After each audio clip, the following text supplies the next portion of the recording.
hello happiness සීකර්ස් තේමු shopping hall එකකින් විනිියට් එකෝ එකක් කරමුද විනිියට් එක බලමුක ඉස්සරහට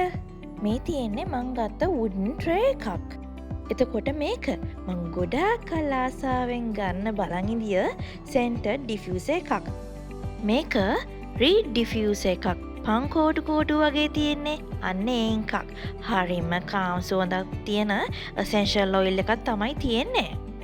මේක ගොඩා කොලි ටිකක් කියල හිතුන හිද මං ගොඩක් සතුටුයි මේ පර්චේස් එකට මේ දැන් මං වාලට පෙන්නන ඩෙකෝ අයිටම් එකත් මං ගොඩා කාසාාවෙන් ගන්න බලං ඉදිිය එකක් ඒත් ලංකාව අපිට හොයාගන්න අමාරු නිසා පස්සේ හොයාගන්නවා කියලා හිතුවම් මෙන්න බොලේ තේමුව එකේ තියෙනවා මේ ජාතිය ගොඩාක් ඒවා නියමයි මේ ඇවිල්ලා බර කල්පනාක වැටලා ඉන්න මනුස්සෙක් වෙලාවකට මාත් එහෙමයි මේක කියවට්ම කිව් චූඩි ස්ටැචුව එකක් දැන් අපි මේ අයිටම්ස් වලින් විනිියඩ් එක අයිඩියා එකක් ට්‍රයි කරමු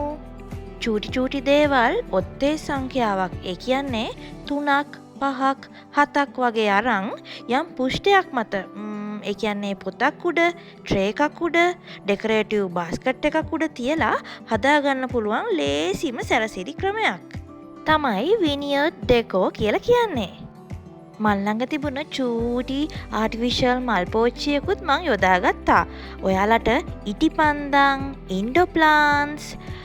විසිතුරු ආයිත්තම් වගේ චූටි දේවල් ඒ තැනේ හැටියට පාවිච්චි කරලා ඔයාලටත් පුළුවන් මේ වගේ විනිියඩ් ඩෙකෝ එකක් හදාගන්න ඔයාගේ නිදන කාම්බරේ පොත් මේසේ උඩ